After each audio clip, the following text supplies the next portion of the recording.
సత్యహరిశ్చంద్రుడు అనుకున్నా. స్వాతి బుక్లో ఉన్న కథని చాలా కరెక్ట్గా చెప్పావు.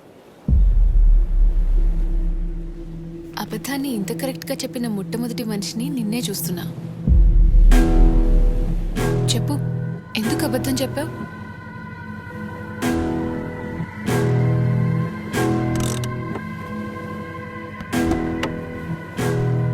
వివేక్,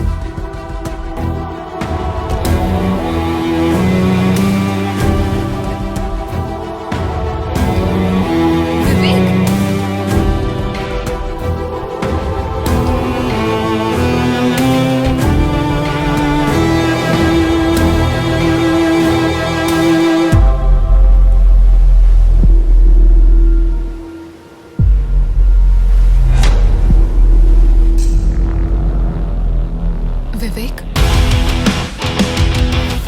నువ్వు స్మోక్ చేస్తావా? వివేక్, నిన్నే. వివేక్ ఎవరు? పవన్. పవన్ నా పేరు.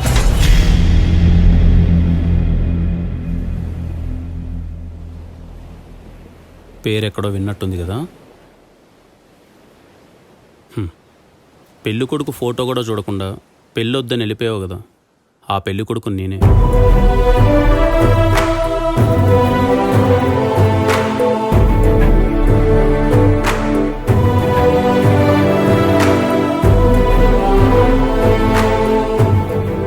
పెళ్లిపీటల మీద పెళ్లి కొడుకులో కూర్చొని నాకు నచ్చిన అమ్మాయి మెల్లో ఇంకో 10 నిమిషాల్లో నేను తాళి కడతా అన్నప్పుడు ఆ అమ్మాయి లేచిపోయిందని తెలిస్తే ఆ ఫీలింగ్ ఎలా ఉంటుందో తెలుసు. అందుకే మా వాళ్ళందరూ వద్దంటున్నా నీకోసం నేను ఎత్తుక్కుంటూ వచ్చాను.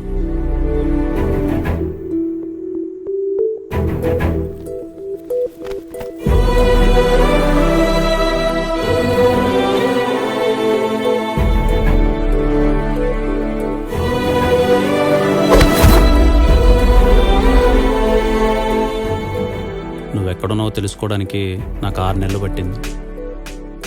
తీరా ఇక్కడికి వచ్చి చూసేసరికి నువ్వు చాలా ఫ్రస్ట్రేటెడ్గా ఉన్నావు. ఎవరితోనూ మాట్లాడే పరిస్థితిలో కూడా లేవు. అందుకే ఏం జరిగిందని తెలుసుకోవడానికి ప్రయత్నించాను. నేను మాట్లాడచ్చు కదా మేడం? 2 ముక్కలైనా అన్న మాట్లాడాను మేడం. పర్లేదు, చెప్పండి మేడం. నీకేం జరిగిందో తెలిసాక ముందు నేను నా మూడ్లో నుంచి బయటకు తీసుకొచ్చి మీ ఇంట్లో వాళ్ళకి దగ్గర చేయాలనుకున్నాను. అందుకే ఇలా అబద్ధం చెప్పాల్సి వచ్చింది. ఇప్పుడు నీకు నిజం చెప్పనా? నాకు పెళ్లి చేయడానికి మా ఇంట్లో 30 సంబంధాలు చూపించుంటారు, ఏది నచ్చలే. కానీ ఫస్ట్ టైం నీ ఫోటో చూసినప్పుడు నువ్వు నాకే అనిపించింది. పాతకాలంలో ఫోటో చూసి కలవకుండా ఒకరితో ఒకరు మాట్లాడకుండా ఎలా పెళ్లి చేసుకుంటారబ్బా అనిపించేది.